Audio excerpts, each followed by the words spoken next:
وعرضنا إنهم بالله سودان كان مستعملنا اللي بيعي الجلية الشعب كسق قليبته ولا ودسه. نعم.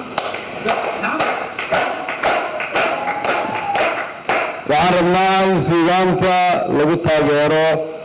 نبض يحصلوني ذا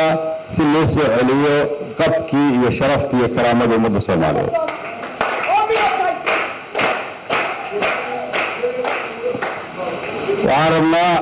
وعرضنا السودان كاللي قلت قال لما قبيالة ده سجد لوغي يقلال غرم لما أصب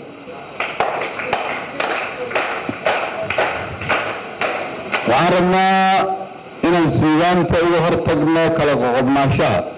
وانا شغلنا من لماذا يسودين كالمدة الصومالية وعرضنا إن السودان كتد من الدجال كي علابها وانا شغلنا دولة لماذا يدبوش سنة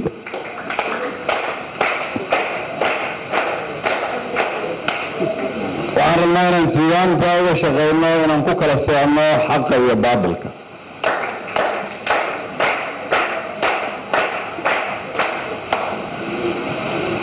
وعرضنا السودان كإن النقطة ماشي عن رمتي سوى شيء لهين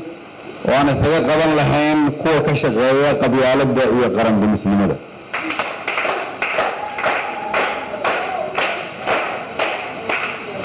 وعرضنا إن شعب كصوماليات كل ذلك وبشهد من السودان إنه دماغي وقت قبيالة ده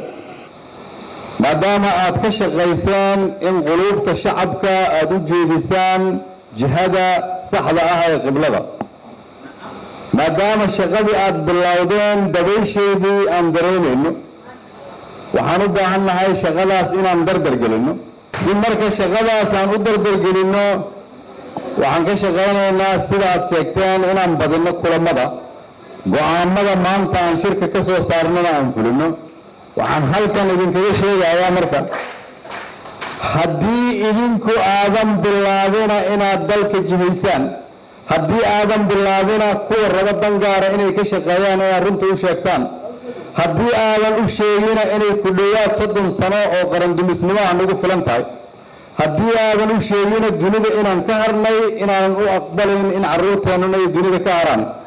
haddii aadan u sheegina mustaqbal cusub ayaan rabnaa inaan dhisno cid u sheegaysa ma laha waxaan laakiin idinkugu bishaaraynayaa anigu inaan aaminsanahay in Soomaaliya ay dib u dhismayso inay ku socoto dariiqa saxda ah in sharaftii karaamada ummadda Soomaaliyeed ay soo noqonayso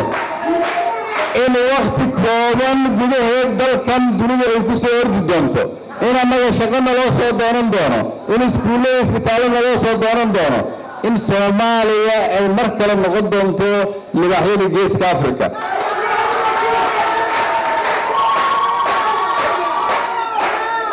Soomaaliya ay noqoto libaaxyada geeska Afrika waxa la rabaa libaaxyada Soomaaliyeed oo halkan fadhiyo inay hurdada ka kacaan dadkana ay hurdada ka kacayaan waa maadsantiin